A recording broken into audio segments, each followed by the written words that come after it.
السلام علیکم۔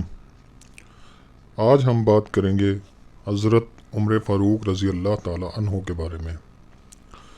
حضرت عمر فاروق رضی اللہ تعالیٰ عنہ خلیفہ اول حضرت ابو بکر صدیق رضی اللہ تعالیٰ عنہ کے بعد مسلمانوں کے دوسرے خلیفہ تھے۔ ان کے دور میں اسلامی مملکت 28 لاکھ مربع میل کے رقبے پر پھیل گئی۔ آپ کا نام مبارک عمر ہے اور لقب فاروق، کنیت ابو حفص۔ لقب و کنیت دونوں محمد مصطفیٰ صلی اللہ علیہ وآلہ وسلم کے عطا کردہ ہیں۔ آپ رضی اللہ تعالی عنہ کا نسب و نمی پشت میں رسول اکرم صلی اللہ علیہ وآلہ وسلم سے جا ملتا ہے۔ آپ صلی اللہ علیہ وآلہ وسلم کی نمی پشت میں کعب کے 2 بیٹے ہیں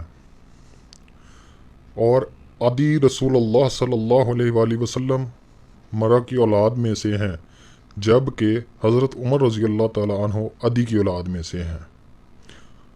آپ رضی اللہ تعالیٰ عنہ مکہ میں پیدا ہوئے اور ان چند لوگوں میں سے تھے جو لکھ پڑھ سکتے تھے۔ جب حضور اکرم صلی اللہ علیہ وآلہ وسلم نے لوگوں کو اسلام کی دعوت دی تو حضرت عمر رضی اللہ تعالیٰ عنہ نے آپ صلی اللہ علیہ وآلہ وسلم کی سخت مخالفت کی۔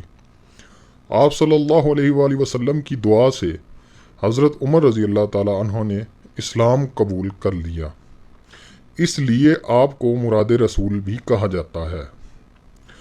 حضرت عمر بن خطاب کے متعلق مولوی شبلی نعمانی کتاب الفاروق میں لکھتے ہیں کہ عرب کا مشہور مرثیہ گو محتمم بن نویر آپ کی خدمت میں آیا تو انہوں نے فرمائش کی کہ زید عمر بن خطاب کا مرثیہ لکھو، مجھ کو تمہارا سا لکھنا آتا تو میں خود لکھ لیتا۔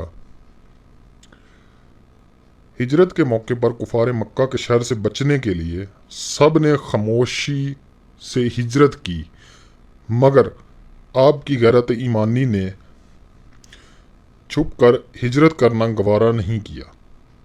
آپ نے تلوار ہاتھ میں لی، کعبہ کا طواف کیا اور کفار کے مجمع کو مخاطب کر کے کہا، تم میں سے اگر کوئی شخص یہ چاہتا ہے کہ اس کی بیوی بیوہ ہو جائے اور اس کے بچے یتیم ہو جائیں تو وہ مکہ سے باہر آ کر میرا راستہ روک لے۔ مگر کسی کافر کی ہمت نہ پڑی کہ آپ کا راستہ روک سکتا۔ وہ ایک حاکم تھے۔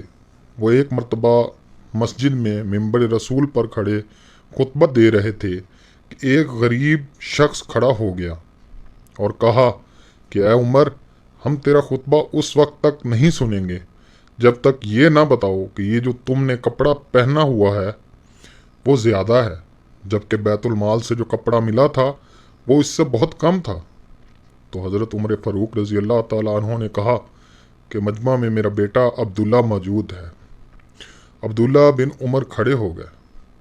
عمر فاروق رضی اللہ تعالیٰ عنہ نے فرمایا کہ بیٹا بتاؤ کہ تیرا باپ یہ کپڑا کہاں سے لایا ہے، ورنہ قسم ہے اس ذات کی جس کے قبضہ میں میری جان ہے، میں قیامت تک اس منبر پر نہیں کھڑا ہوں گا۔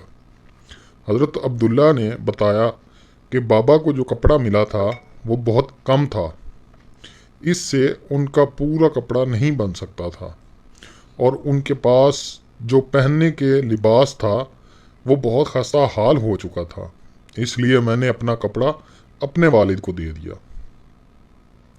حضرت عمر رضی اللہ تعالیٰ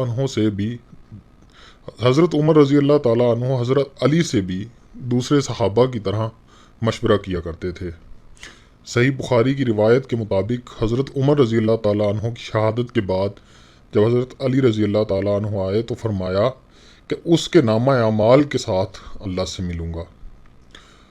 آپ کی شہادت یکم محرم الحرام کو ہوئی۔ ایک غلام ابو فیروز نے آپ کو فجر کی نماز میں مسجد نبوی میں خنجر سے حملہ کیا اور 3 جگہ وار کیے۔ آپ ان زخموں سے جانبر نہ ہو سکے اور دنیا فانی سے کوچ کر گئے۔